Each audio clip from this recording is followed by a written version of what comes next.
everybody and welcome back to my channel. Welcome back to another little baking slash cooking video. So today I set up the whole thing a little bit different. That is why the background is a little bit different. I'm sitting in my mum's dining room. So today I have some amazing recipes for your Easter brunch. So happy Easter. I just love these for a nice Easter brunch because they're all very easy and nice to prepare and to make before the brunch actually is. So I'm going to start with something very cute and exciting, and it's actually a Martha Stewart recipe I wanted to share with you today. And it's just teeny tiny little coconut macaron nests. Very cute and very quick and easy to make actually. So let's start with this cute little recipe which you can very nicely decorate on your brunch table. Let's get started. So first of all, of course, you're going to need a nice bowl where you can combine everything in. Now it's actually very easy. You start with 4 large egg whites, putting that one in my little bowl, and also half a teaspoon of salt. Now you're going to want to start by beating those two together with a fork. Just beat it together until it's nicely combined, kind of like that. And then to add the coconut flakes. 400 grams of coconut. I'm just adding half. 200 grams first. And I'm stirring that together, also with a fork, until it's nicely combined. It says it makes 24 servings, meaning 24 of these little cups. Here, these ones, the teeny tiny little ones. I'm seriously doubting that that is not way too much, but you know, but never doubt Martha Stewart, don't you? Like that. I hope that is right. Now you're going to want to add 2 tablespoons into each of these little things. Prepare these tins always with vegetable oil cooking spray, non-sticking cooking spray, something that I highly recommend this, especially with these little tins where you have so many of them. I just added a little bit of butter. You can add oil, whatever you want to, so the mixture won't stick to the tin. Dropping 2 tablespoons of the mixture into each of these little things. Now you understand why I said that the mixture seems so much too much. Smells very good. I'm just going to have like 3 times the amount of servings in the end. So it now says slightly push towards the bottom and up the sides. I'm trying to do what it says, towards the bottom and up the sides. Of course, because we want to create little nests.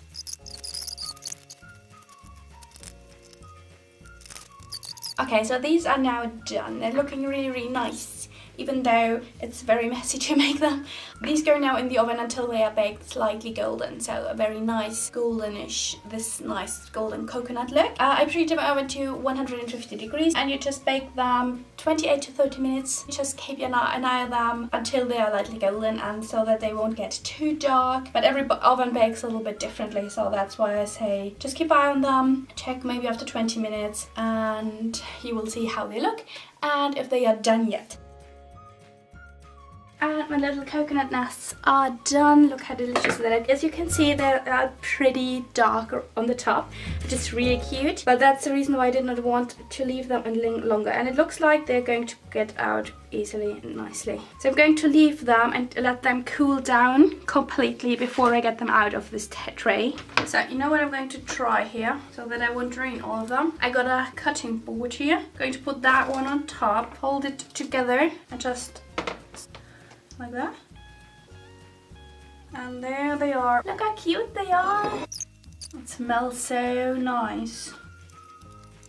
And the only thing left to do is just to decorate them. And I'm going to just decorate them with fresh blueberries. Of course, you can add some chocolate mini eggs. That would look so cute. But I thought, you know what? Berries are so pretty. I'm just going to add these. And of course, you can add any berry you want. Very nice would look maybe a fresh mint leaf with just something like that. And you are done. Love with these. Let's test them.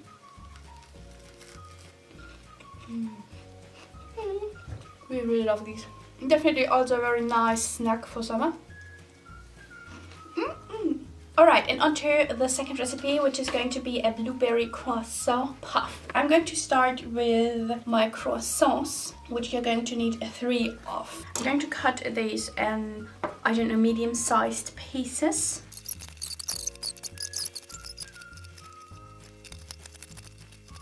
And now you're going to want to add some blueberries. So you need 1 cup of fresh or frozen blueberries, which you're going to want to just sprinkle over your cut up croissants.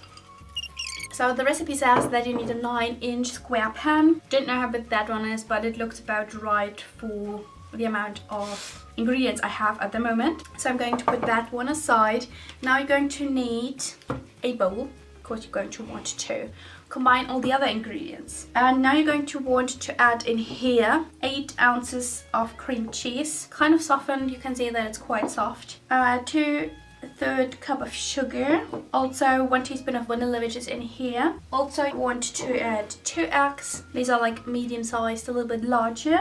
And you're going to want to beat these ingredients together with an electric whisk. Now that it looks like that, it's already very liquidy, but it smells amazing. You're just going to want to add with 1 cup of milk gradually and just beat after every time you add a little bit. Okay, now it looks like that, very foamy or smelling amazing. The only thing left to do is to pour this one over the croissants, and then it's going to need some time, about 20 minutes, even better if you have time overnight to let this sink into the croissants and to have a nice mixture. So pouring this one evenly over the croissants when you are shortly before baking. Preheat your oven to 350 degrees Fahrenheit, and then it's going to need 35 to 40 minutes, so letting it rest, and then I come back to it later. Looking good.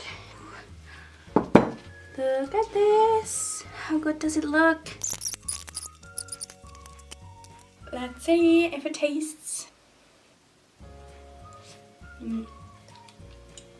This is really, really delicious. Now I'm going to just sit here and eat it.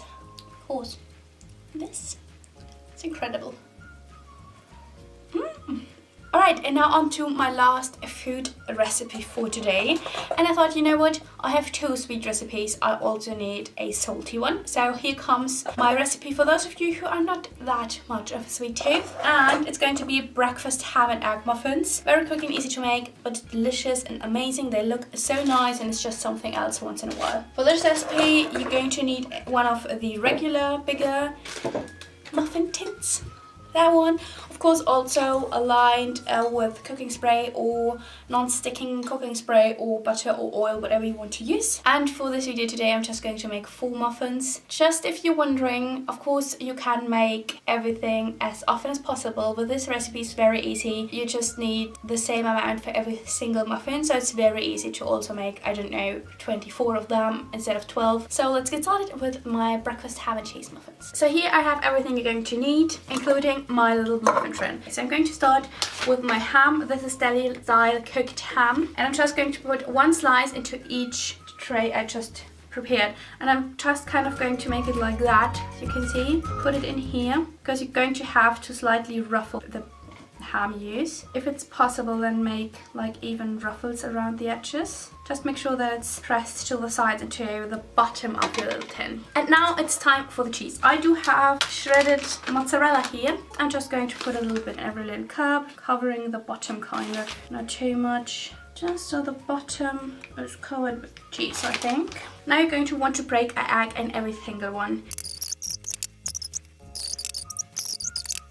Okay, now that the egg is in the cup, I am sprinkling it with a little bit of pepper. Just add as much as you like and as you know your guests are going to like. Then you're going to want to open up your basil pesto and wash your tomatoes. I got these smaller ones because I think the smaller they are, the better they will look on top. You can actually add just everything you like. So I'm adding a little bit of it over here, just kind of next to each yolk. It's kind of 1 teaspoon per muffin.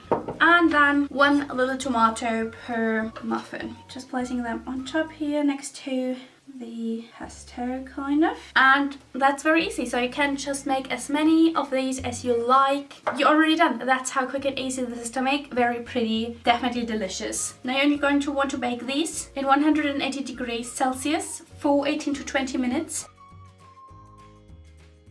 Here they are. Look how good it looks. Absolutely delicious. Looking amazing. So just let them stand in the tray for, I don't know, 3 to 5 minutes before removing them. Alright, after they cool down, I'm going to get them carefully out of their little pans. done and ready for serving. And that are my little muffins left. I think I'm going to try one.